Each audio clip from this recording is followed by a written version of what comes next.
ஓம் சாந்தி. அவ்யக்த முரளி 1/11/1970. அவ்யக்த பாப்தாதா, மதுபன். பாபா சமமாவதற்கான யுக்தி.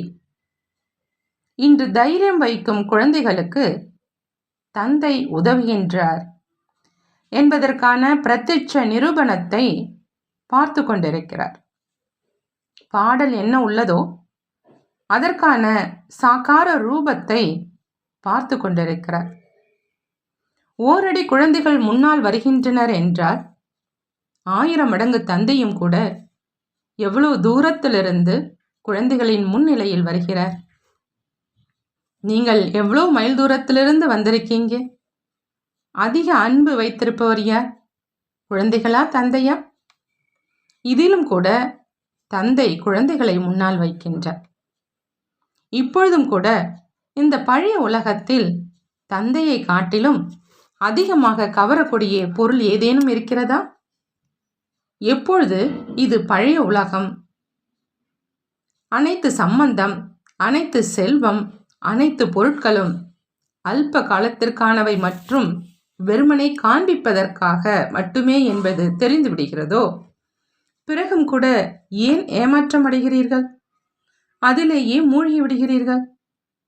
தனது குப்தமான சொரூபம், அதாவது மறைவான சொரூபம் மற்றும் தந்தையின் குப்த சொரூபத்தை பிரத்யட்சம் செய்யுங்கள்.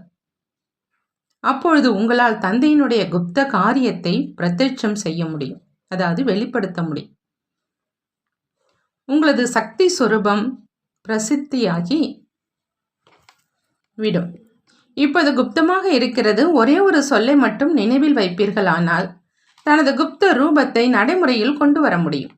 அது என்ன சொல்? அந்தர் என்ற சொல்.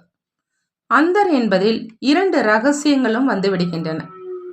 அந்தர் என்று வேறுபாட்டுக்கும் சொல்லப்படுகின்றது, மேலும் உள்ளே என்பதற்கும் அந்தர் என்றுதான் சொல்லப்படுகின்றது.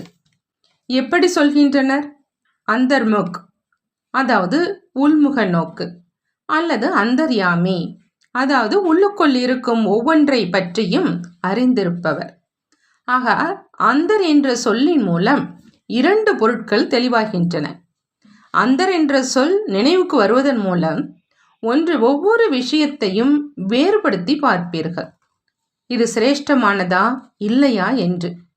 2வது, அந்த ஸ்திதியில் இருப்பதால், அதாவது உள்முக ஸ்திதியில் இருப்பதால் அல்லது அந்தர் சொரூபத்தில் நிலைத்திருப்பதால் உங்களது குண சொரூபம் பிரத்யட்சமாகிவிடும். ஒரு சொல்லை நினைவு வைப்பதால் நீங்கள் வாழ்க்கையை மாற்றிவிட முடியும். இப்பொழுது எப்படி சமயம் வேகமாக சென்று கொண்டு இருக்கிறதோ அதனுடைய பிரமாணம் இந்த கால்கள் பூமியில் இருக்கக்கூடாது. எந்த கால்கள்? எதன் மூலம் நினைவு யாத்திரை செய்கிறீர்களோ அந்த கால்கள். பழமொழி உள்ளதில்லையா? பரிஸ்தாக்களினுடைய கால்கள் பூமியில் படுவதில்லை. ஆகவே இப்பொழுது இந்த புத்தி பூமியில், அதாவது இயற்கையின் கவர்ச்சியிலிருந்து விலகி அப்பால் சென்றுவிடும். பிறகு எந்த ஒரு பொருளும் அதை கீழே கொண்டு வர முடியாது. பிறகு இயற்கையை அடிமைப்படுத்துபவராக ஆகிவிடுவீர்கள். இயற்கைக்கு அடிமையாக இருக்க மாட்டீர்கள். எப்படி விஞ்ஞானிகள் தற்சமயம் முயற்சி செய்து கொண்டிருக்கிறாங்க. இந்த இயற்கையினுடைய ஈர்ப்பு சக்தியிலிருந்து விலகி அப்பால் எப்பொழுது விரும்புகின்றனோ அப்பொழுது அதனுடைய ஆதாரத்தை எடுப்பதற்காக, இயற்கை விரும்புகிறவாறு அடிமையாக ஆவதற்கல்ல. ஆக அத்தகைய ஸ்திதி எதுவரை உருவாகி இருக்குது. இப்பொழுது பாப்தாதா உடன் செல்வதற்காக சூட்சும வதனத்தில் தமது காரியத்தை செய்து கொண்டிருக்கிறார். ஆனால் இதுவும் எதுவரையில்? செல்ல வேண்டியதோ தங்களின் வீட்டுக்குத்தான், இல்லையா? ஆகவே இப்பொழுது மிக விரைவாக தங்களை உயர்ந்த ஸ்திதியில் நிலைத்திருக்க செய்வதற்கான முயற்சி செய்யுங்கள். கூடவே செல்ல வேண்டும், கூடவே இருக்க வேண்டும், பிறகு கூடவே ராஜ்யம் செய்ய வேண்டும், இல்லையா? அதுபோல் கூடவே இருக்கும் நிலை எப்படி ஏற்படும்? சமமாக ஆவதன் மூலம். சமமாக ஆகவில்லை என்றால் கூடவே எப்படி செல்ல முடியும்? இப்பொழுது கூடவே பறக்க வேண்டும், கூடவே இருக்க வேண்டும். இதை நினைவில் வைப்பீர்களானால் அப்போது தன்னை விரைவாகவே சமமாக ஆக்கிக் கொள்ள முடியும். இல்லை என்றால் கொஞ்சம் தொலைவில் இருந்து விடுவீர்கள். உறுதிமொழியும் அளித்திருக்கிறீர்கள் இல்லையா? கூடவே இருப்போம், கூடவே செல்வோம் மற்றும் கூடவே ராஜ்யம் செய்வோம். ராஜ்யம் செய்யும் சமயம் மட்டும் தந்தை குப்தமாகி விடுவார்.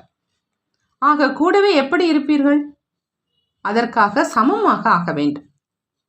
சமநிலை எப்படி வரும்? சாக்கார் பாபாவுக்கு சமமாக ஆவதன் மூலம். இப்பொழுது பாப்தாதா என சொல்றீங்க இல்லையா? அவர்களுக்குள் சமநிலை எப்படி வந்தது? சமர்ப்பணத்தின் மூலம் சமநிலை என்பது ஒரு வினாடியில் வந்தது. அதுபோல, அதாவது சாக்கார் பிரம்மபாபாவை போல அனைத்தையும் சமர்ப்பணம் செய்வதற்கான சக்தி வேண்டும். எப்பொழுது சமர்ப்பணம் செய்து விட்டீர்களோ பிறகு தன்னுடைய அல்லது மற்றவர்களுடைய அதிகாரம் முடிந்து போகிறது. எப்படி யாருக்காவது ஒரு பொருள் கொடுக்கப்பட்டு விட்டது என்றால் பிறகு தன்னுடைய அதிகாரம் மற்றும் மற்றவர்களுடைய அதிகாரம் முடிந்து போகிறது. வேறு யாராவது அதிகாரம் வைப்பார்களானால் அவர்கள் என்ன சொல்வார்கள்? இதுவோ நான் சமர்ப்பணம் செய்தாகிவிட்டது என்பார்கள் இல்லையா? இதுபோல் ஒவ்வொரு பொருளையும் சர்வ சமர்ப்பணம் செய்த பிறகு தன்னுடைய அல்லது மற்றவர்களுடைய அதிகாரம் எப்படி இருக்க முடியும்? எதுவரை தன்னுடைய அல்லது மற்றவர்களுடைய அதிகாரம் உள்ளதோ அப்பொழுது சர்வ சமர்ப்பணத்தில் குறை என்பது தெளிவாகிறது. ஆகையினால் சமநிலை வராது. யார் யோசித்து யோசித்து சமர்ப்பணம் ஆகின்றனரோ அவர்களினுடைய முடிவு இப்பொழுதும் கூட புருஷார்த்தத்தில் அதே யோசனை, அதாவது வீண் சங்கல்பங்கள் விக்ன ரூபமாகின்றன. புரிந்ததா?